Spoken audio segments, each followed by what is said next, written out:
Paul wrote to Titus, who was in Crete. Not an easy place to live. Matter of fact, Paul wrote, one of the Cretans, a prophet of their own, said, Cretans are always liars, evil beasts, lazy gluttons. This testimony is true. Therefore rebuke them sharply that they may be sound in the faith. They didn't have the best reputation. Do you think you could be courteous in a place like Crete? By the way, Titus is an excellent letter. It reminds me of a minor prophet. It's minor in length, major in value. If you've not read through it really, truly this week, dig into Titus. It's going to talk about expectations for elders. It's going to talk about living in an ungodly world around ungodly people and how that can even creep in the body, and such individuals need to be rebuked and confronted. That's rough. That's hard stuff. It talks about how older men and women are to behave, how younger men and women are to behave, how Titus as an evangelist is to behave, how bondservants are to behave, about the grace of God training us to renounce all godliness. The grace of God actually points us towards obedience. Pretty powerful.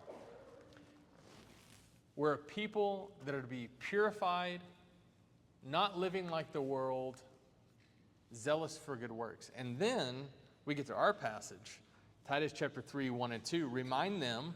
So in other words, Paul's writing to Titus, the preacher. Remind them, in other words, the people he's laboring for, these Christians. Remind them to be submissive to rulers and authorities. I'm telling you, as I read these two verses, you could do a sermon for every portion of these. Remind them to be submissive to rulers and authorities. There's practical living. To be obedient, just in general. Just the concept of obedience. To be ready for every good work. Active. To speak evil of no one. The tongue. To avoid quarreling. Tendencies that we have to mix things up.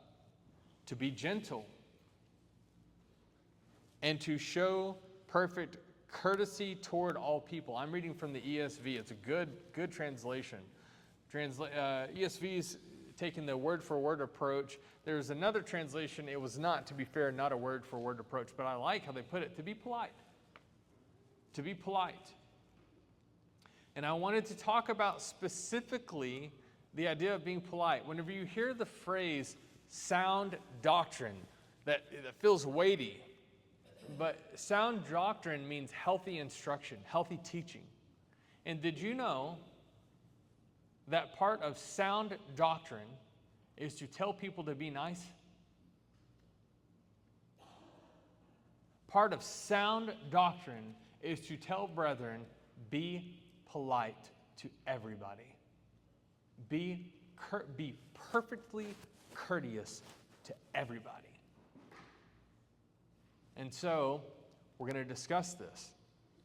We are to do that to people outside the body and inside the body. Let me tell you why I love the bride of Christ, because she has adopted the mind of Jesus, her husband. I can point to a passage like Romans chapter 12, verse 9 and 10 that says, let love be genuine, abhor what is evil, hold fast to what is good, love one another with brotherly affection. Outdo one another in showing honor. I could take you to Philippians chapter 2 and verse 3.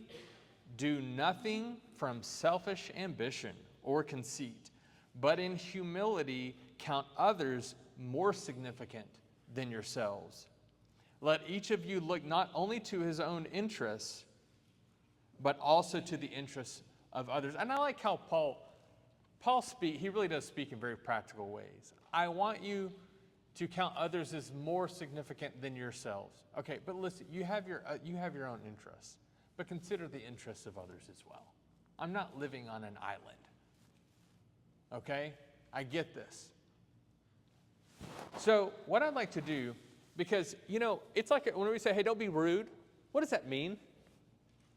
That's actually biblical teaching, but what does that mean? Well, do we agree it's a bit subjective? But you've got and I've actually grown to really appreciate these terms that the Bible uses because we know what they're talking about. And today, I'm saying we need to be perfectly courteous to those around us. Now, that's a bit subjective, and also I'd like to submit that sometimes that differs from one culture to another. Would you agree with that?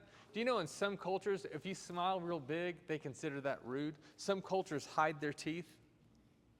Some cultures, whenever you sit down, if you put your heel up like that and your shoe is pointed towards them, that is rude. And you're like, I didn't even think anything of that. So, but see, in that culture, that would not have been courteous. So the reason why I'm saying this is that some of this is my opinion, man. It has what I think is biblical principles intertwined also with some cultural things. And I want to remind us and encourage us to keep doing the things we're supposed to be doing, because here's the thing. Can you imagine what it would have been like to meet Jesus, not in those 3 years of ministry? What about when he was 20? His dad was a carpenter, yeah? And in those days, you took on the trade of your father. How do you think Jesus was as a businessman, as a carpenter? How do you think he was to his customers? How do you think Jesus was to his brothers? How do you think Jesus was to his neighbor? Do you think that Jesus brought a warmth into this world before he enlightened everyone with the absolute truth? And see, in Christians, I could talk about us being pure, and I could talk about us serving, and I could talk about us being obedient, but I'm talking about a very specific thing. I'm talking about that there's a time to preach the Bible, to speak the Bible, and there's a time to live the Bible. And when we do that, we bring warmth into a dark environment. Amen? So can I talk to you a little bit about this? When someone says hello, they love it when you engage them. Do you know that? Now see, everything I'm going to talk about are going to seem like little things, but I'm going to argue they're not little things. Today, I don't know, sometimes I laugh. I don't know if it's just cool not to answer texts, but I don't like it when people don't answer my texts. Is it a younger thing? I don't know. Am I just not cool? Do I seem too needy? Or I don't know. Well, you text me, I'm going to answer you. And if I don't, I accidentally forgot. And people, put the text aside. Whenever people say hello, and our young people, these seem so silly. Our young people, whenever you look at an adult in the face, and they say hello, and you go, hi. Those are older. Will you say out loud if you like it or not? Because it's not about the word, is it? It's what's behind it. Did you know people love it? Strangers, whenever you stop and you talk to them. Sometimes you can't, sometimes you got to get going. I get it. But there are people we got to slow down because they may be seeking. Now see, what's behind all of this is, here's the point. When we bring warmth in the room, we're trying to not just talk about Jesus, but show Jesus. And we never know that one little moment could open up. And God could be working providentially, that it's your big, bright, hello, how are you doing? Or a stranger, you're in line and they say something to you, and instead of you kind of awkwardly just, you engage them and you talk to them. They could be seeking the Lord. They could be having a hard day. Here's the deal. Let's even go to worst case scenario. They may be a fool in the biblical sense. And their family doesn't listen to them anymore. And maybe we would even say, well, rightfully so. But today, you get some grace. Today, you get someone that will listen to you. You know, I've learned that even fools have something valuable to say every now and then.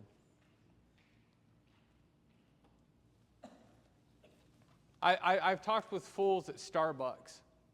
And I can tell you just needed someone to listen to you and to make you feel like you got something to say to someone. It wasn't about what was said. It was about how they felt. You know, sometimes, many times, no, probably every time, you see the homeless. If we could stop trying to figure out about why they're homeless and what's going on and just talk to them. You know, you'll notice I try to keep this to purely being polite, courteous, but it's really hard not to blend into some helping as well. You know, it's one thing to say, right? Be warmed and filled. That could feel very polite. I'm at a point now to where I need to be less concerned about why they're homeless or why they're in the hardship and just giving them a moment and a helping hand if I can. I'd rather be taken advantage of, I think, at this point. I feel like we took advantage of Jesus. The elderly are honored when I wanted to put this word genuine, not politely. Okay, well, I'm gonna sit here and be nice and let you go through your long spiel of all these stories. Well, let me tell you something. Their stories, listen up. We're not going to understand this until we're much older. I mean, it's wild for me to think. Brother, I think when I was 10 years old, I had just moved from Littlefield, Texas to Lubbock. I know that really happened, but that was 32 years ago. It doesn't feel real. And I imagine someone right now that's 30 or 40 years older than me smiling, and I know I was your age at one point because I have pictures, but that doesn't feel weird. Whenever I was 10, that was 50, 60, 70 years ago.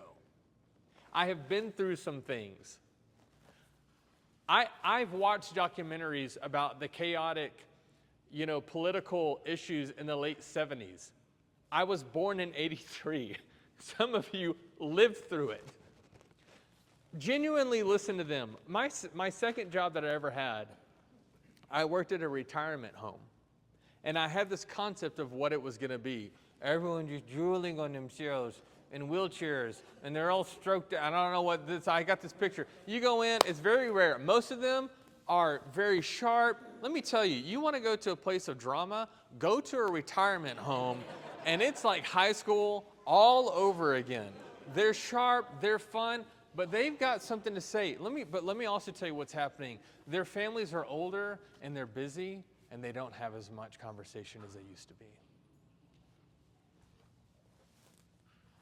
Older men and women, and matter of fact, I was just having to reiterate this with the kiddos the other day. Yes, sir. Yes, ma'am. No, sir. No, ma'am. It's good. It's not about what you're saying. It's like, what are you really communicating? I respect you. I honor you. I value you. I lift you and I exalt you. I humble myself. Everyone feels loved whenever you ask about their day, and we, I'm not trying to make anyone, please don't get paranoid. Sometimes, I'll talk about these sermons, and then every now and then I'll talk to someone after, like, you're not going to bring up one story now about yourself. I'm not saying this, but I'm saying, like, whenever you have conversations with people, let them talk. Make it about them. Well, that feels like you're trying to do something. I am trying to do something. It feels calculated. It's very calculated. It seems like you're playing them a little bit. Well, I do want them to feel valued, and I know people like to feel valued. Yes. Well, I feel like you've got some angle. Yep, trying to bring them to Jesus. Not that I don't care about them, but no, yeah, I totally have an angle on this. And you can share stories, but give them the floor. Don't one-up them.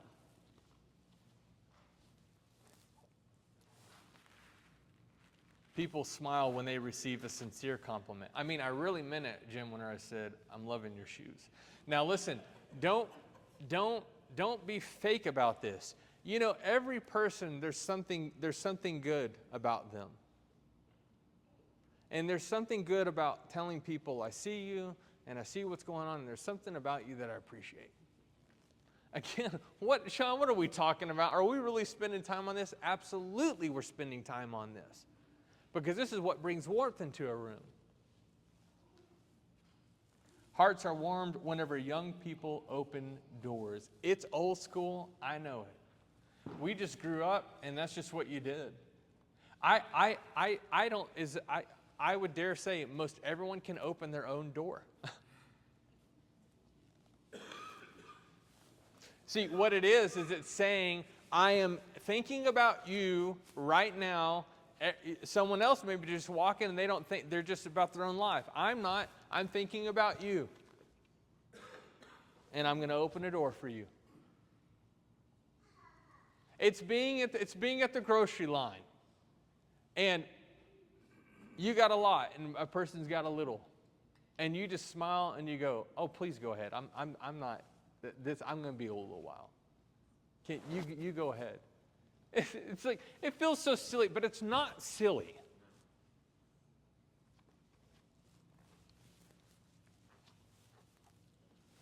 Random folk have a brighter day when you randomly pay for their meal. We saw this, you remember a few years back. I lose track of time. Isn't it funny how that happens? You're like, it was last year, or something like it was like 15 years ago. But not, it feels like not that long ago. There was some town or whatever, they had the pay it forward thing in a drive-through, and remember it lasted for like 5 years or something? I mean, it was crazy. What's going on there? Can I tell you that evolution doesn't produce that? I don't know why I just said that, but I do believe that. Evolution doesn't produce that. There's a deity behind that. Do you know what I mean? There's something higher. Like, why do people feel so good about that? Why is that so contagious? Strangers will shed tears when you pay because their card wasn't working and they're embarrassed and they're trying to get groceries, and you tactfully, without making a big show of it, come in and you get moving. That's Jesus. They just don't know him by name, maybe. I love it. I love it. This group is so good. I think every time we get together at one of your homes, I think almost every time we tell them, all right, who goes first? The elderly. Kiddos, back of the line. Because here's the deal. You're just not important, okay? We don't like you. You got no value. No, we love you guys. We're just training you earlier on to think like Jesus. And we're trying to think like Jesus. Waiters love you when you're, okay, now this is a Sean Briggs deal. Guys, I got to throw a fit. There are things about our culture that I love that have changed for the better. There are things that don't. This, we got to work on. Let me explain this. When I was a kiddo, we lived in Littlefield, Texas. And every now and then, Dad would take us to Lubbock, to the big city. It was about a 45-minute drive, and we would eat at Red Lobster. And I remember as a kid, I'm like, well, we've made it. We've clearly made it. Look at the lobsters in the tank, the whole bit. We get cheesy bread. I'd have my applesauce and my popcorn shrimp, living as kings. Let me tell you what wasn't happening in the late 80s, early 90s. At least not that I remember. Now, this is actually going to be funny because those are older that were actually like adults and had kids. You're like, no, they were totally doing this. But let me tell you, in the Briggs home, we were not screaming and getting up and running around. You want to know why? Because we were one of those families that couldn't eat out all the time. I think people that have more than they need forget this. People would try to go out and have a meal, and they just want to enjoy it. They don't want to hear chaos. Because really too, what it's doing is it's communicating that your family is more important than my family. Because now we're being disruptive. Do you know what? Whenever Jordan and I had younger kids, here's the deal. We just didn't go out to restaurants for a while. The solution was, well, everyone else is just going to have to put up with it. No, we're eating at home. And we survived it. We made it through. I had learned over the years there are families that I wouldn't go to a restaurant with. My dad was not a perfect guy, but I tell you, I look back on things like this, my dad and my mom, and I so love them for this kind of thing. We love waiters when they don't act as if they're having the worst day ever.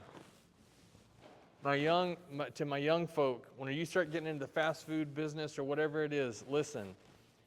There's also, listen, in general, we don't want to watch our attitudes, But remember this, you have an employer. You need to be obedient and you need to be respectful to your employer. Amen? They're paying you. You're having a bad day, suck it up. Well, that didn't feel authentic, man. Yeah, I don't care. Suck it up and put a smile on and grow up and join the real world.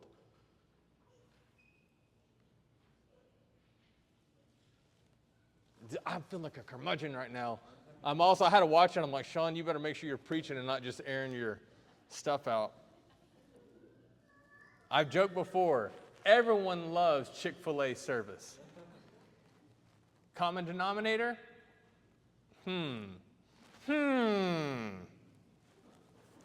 Waiters' attitudes change when we meet their sour attitude. I put this in for me. And so whenever I have that waiter and waitress that's really getting on my nerves, I'm reminded, well, who's the bigger person here? And I match that, and I'm trying to do better about that, and let's do that with us being courteous. Do you notice how it'll turn everything around? Because, Sean, it's not all about you. Boring guys like me appreciate it when you don't talk during, because they are. The movies are $300 today. I almost went fisticuffs with someone in my mid-20s over them talking in the, it's not a highlight of my life, okay? Billy and David can tell you about it because they were there. Listen, don't talk during movies. We're not talking about movies. We actually rarely go because, seriously, it's way too expensive. Actually, be a good steward and stop going into movies. Brethren, appreciate your attention to your kiddos so everyone can enjoy worship. You know, we had sometimes, whenever the kids were even smaller, to be fair, we had some mamas that were getting on to us at times, and they were unreasonable. I remember one lady, because we would even try to watch our kids after services were done. You know, because you have elderly and running around and cars coming in and out and all that kind of thing. But we had, and to be fair, this was a very, literally like a person or two, okay? But one of them got so angry, like, well, when we were kids after services or wherever, all the kids would just sit in the line on the first pew. We wouldn't even get up. But someone that was also their peer, I remember they heard it and they went, we didn't do that. That didn't happen. But here's the deal. There may be, God bless you, because this is a rough age whenever they're little, and you guys are putting the time and the attention to train these kiddos how to go out in different environments. And you're honoring this space right here where we're worshiping God. Now, we all need to be reasonable. We don't need to, listen, we have kiddos and they cry and stuff happens. You know what I'm talking about. Because your brethren say, thank you for thinking of us, so that we can pay attention and focus and worship together. It's not a little thing. The outcast loves you when you befriend them. You know what's sad about our world is that sometimes if people are really popular, we value them. If they have money, we value them. You know what really things sad about our world is that people that have the same their talents may not be greater than yours, but they're handsome or they're really pretty, and we favor them, and it's not good. And they have life easier, and they feel more superior, even if they won't say it. But God looks at the inward man, yeah? You remember that, especially whenever he chose David? Samuel thought he saw the guy. No, it wasn't. Well, actually, whenever God gave Israel the king they wanted, it was the tall, handsome guy. How'd that work out for him? I'm not saying it's wrong to be tall and handsome. I'm saying let's not get caught up into that trap. People that are beautiful people on the inside. Being invited to someone's home will never get old. You build wonderful relationships. God bless you whenever you kindly have people. And listen, we don't need your home to be big, to be fancy. Bring out the paper plates. Kids come to your house because you tailor the evening around them. I loved it whenever we had kids over because Dad couldn't care less about what I like to eat, but whenever the friends came over, we got the good stuff. Yeah, or you know what I mean?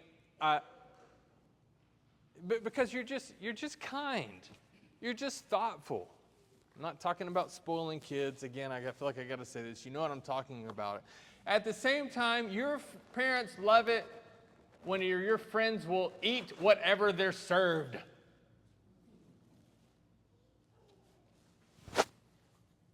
I think that's good. You don't even have to eat all of it, but can you eat it? I tell my kids all the time, this is the question. I'm like, what would you do if you'd have been over at the Castlins home and they fed you that?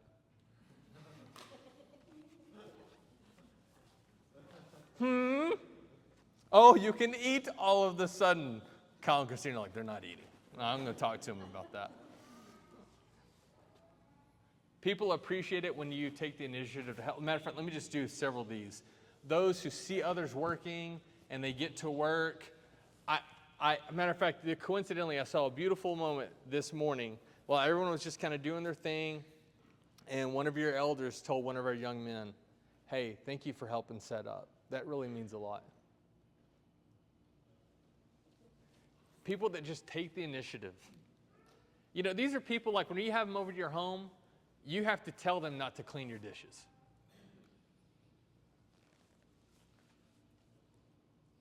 Because what's going on? They're just so outward focused.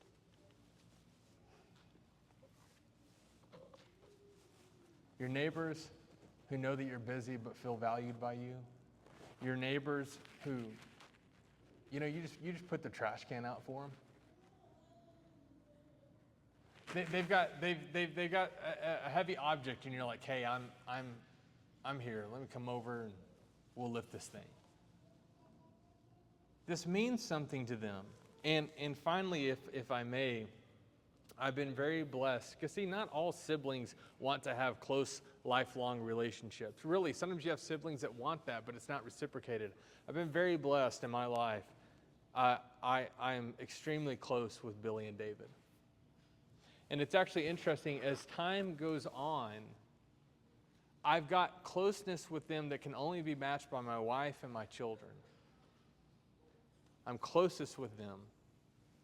But I find myself treating Billy and David, and they to me as well, how we talk to each other, we're like, our politeness is almost like strangers whenever we're not making fun of each other. I mean, seriously, Billy and David know that I respect them. David may not be an elder or a preacher here. Let me tell you something. David knows he has my respect. He's got 4 years on me, and he's my older brother. And I honor and I respect him, and I love him. Katie is my older sister. This extends to my family, and I'm blessed because we're blood or married, and then we're family because I've been blessed because we're spiritual family. And so we do this in a home with our wives. We do this with our children. Well, I'm done now, but I wanted to share this one last thing with you. So on Sunday, I'm writing this sermon. This week I was writing this sermon, and I'm in Starbucks, and there's a guy next to me, and I noticed he kept looking over. And he finally says something to me, a really nice guy. And what I come to find out is that he's in a men's study group, and they're talking about evangelism, and they're trying to not overcomplicate this thing, and just starting to talk with just seeing other people and being kind to other people and just starting a conversation. And he started one with me. I've been so blessed in my life to feel the warmth of Jesus through people all over. And here this guy is, and I'm writing a lesson on being courteous and being polite, and he aces it, and he makes me feel very, very loved. And he's a stranger. And at the end, he said, can I leave you with this? He invited me to a Bible study. He left a little figure. It's a little Jesus figure. Some of you have received these because some people have them, they're passing them out. And it says, Jesus loves you. And I said, can I take a picture of you because you just made it in my Sunday sermon. I don't know if you can, he just has you can see that just kindness about him. And he just picked my day up. Because, and I know this is going to sound super cheesy, because what we're really doing is that we want people to know that Jesus loves them. And it took about maybe 15 minutes out of his day, and it made my day. Amen? Let's make the day of others. Be perfectly courteous to others. Let's stand and sing praises to God.